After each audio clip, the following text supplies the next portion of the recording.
Welcome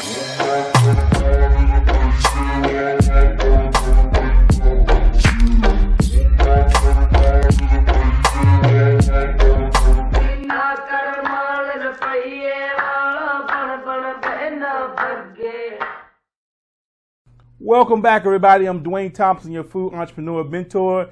And today, that's right, we continue our series on selling your food product to the federal government. Up to this point, we've talked about manufacturing your product.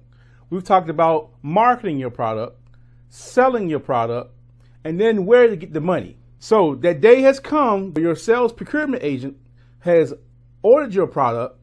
And now what you need to do is now get ready to move your product from your manufacturing facility or from your warehouse, from whatever location that you store your product in. You now are looking to move that product to whichever place that your buyer wants it to go to. This process of moving products from point A to point B, also known as logistics, can be a very daunting task.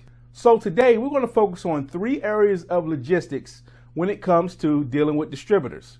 Those 3 areas are going to focus on, number 1, procurement. How is that product procured from you to your distributor? Number 2, order handling.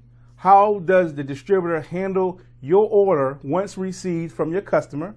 And number 3, we want to talk about inventory management. Who keeps the product numbers? Who keeps the count of the product when it leaves your warehouse? How does the distributor alert you when product leaves the warehouse, and how often? So these are the things that we're going to focus on today. But before we get too far in detail, you know the drill. Please make sure you hit the subscribe button and hit that bell button so you'll be notified every Tuesday when I upload videos, okay? Okay, first up, product procurement. Let's look at how your food product goes through your distributor and get to your end customer. So we're going to start off with the price and the term stage of the procurement process, because we're going to already figure that you've already determined the need for your product to get to your end consumer. So we're going to start off with the price and terms. So the first thing you want to do when you go into your procurement process is make sure you have your terms and pricing already negotiated with whatever distributor that you're going to be using to move your product from your location to your customer's location.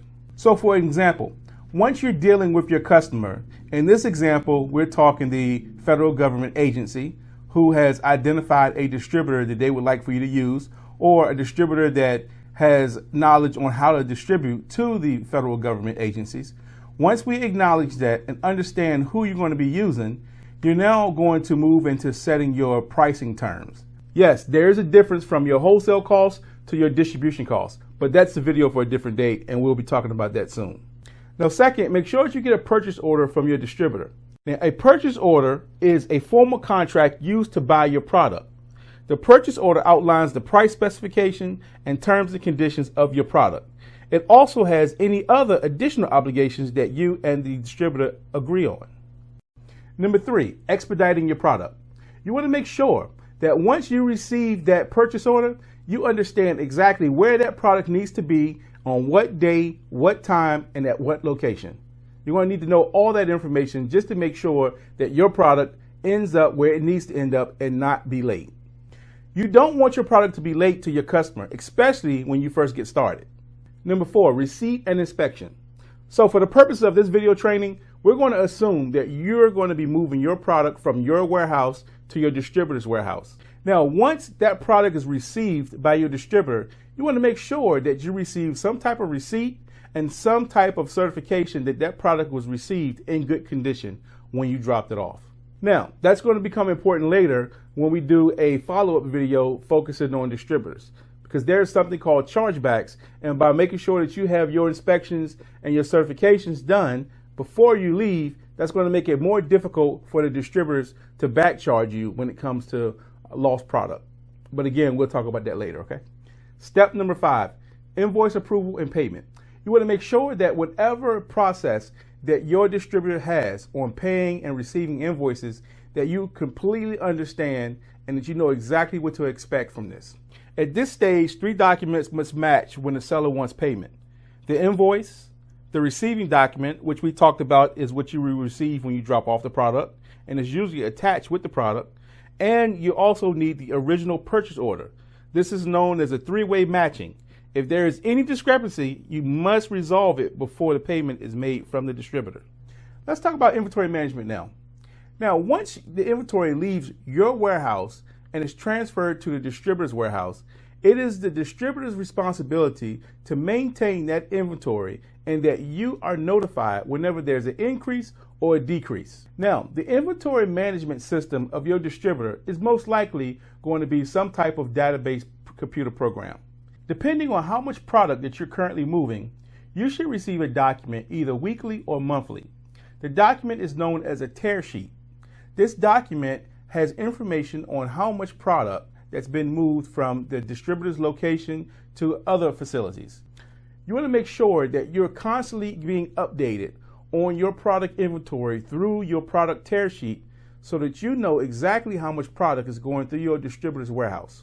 And last but not least, how the distributor handles your orders. You need to make sure that you have some type of process and understanding from your distributor on once they receive that order from your customer, how is that order handled?